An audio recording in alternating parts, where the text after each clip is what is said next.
We know the sweeping federal layoffs are impacting government employees in all sectors, but new concerns are being raised about where those employees could end up.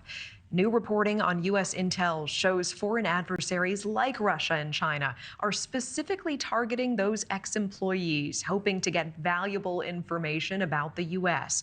Already, job posts have been created on websites, setting their sights on these newly unemployed Americans with ads on social media like LinkedIn, TikTok, and RedNote.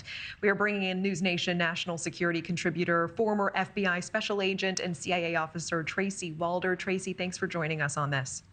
Thank you for having me, Natasha. And it's interesting, Tracy, National Intelligence Director Tulsi Gabbard saying foreign adversaries recruiting ex-employees or soon-to-be ex-employees are threats made by those who are disloyal. It is not a serious risk, she says. What do you make of this?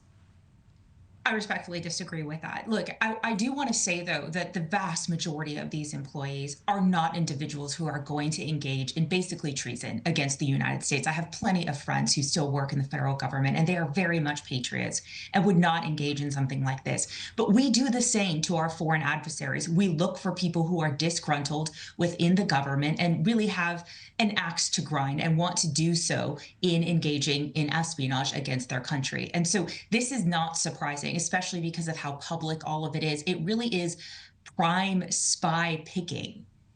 You know, it's so interesting. Apparently, China and Russia are not only targeting those with security clearances, but also probationary employees specifically.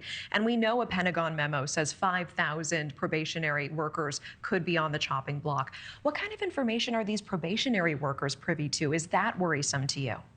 So probationary officers, depending on where they are working, actually do have security clearances. I was on probation, obviously, at the CIA my first year there. That's how long mine was. And obviously, I had a top secret SCI, all of the compartments of a security clearance. So probationary employees in all honesty, probably have the largest amount of job insecurity right now, because as you mentioned, they really are targeting those probationary employees. And now you have a lot of them that have security clearances. So in terms of those countries really focusing their, I guess, recruitment efforts for spies, those really would be their prime Yeah, I targets. appreciate that clarification. Between China and Russia, which country are you most concerned about recruiting, getting their hands on information via these disgruntled, recently fired employees? That's a really tough question to answer because I actually think they are both deeply concerning.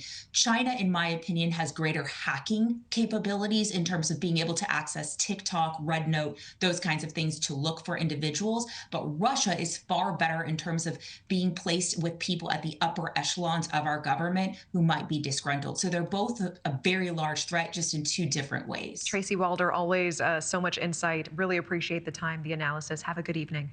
Thanks for watching. Go to joinnn.com to find News Nation on your screen. And don't forget to click the red subscribe button below to get more of News Nation's fact-driven, unbiased coverage.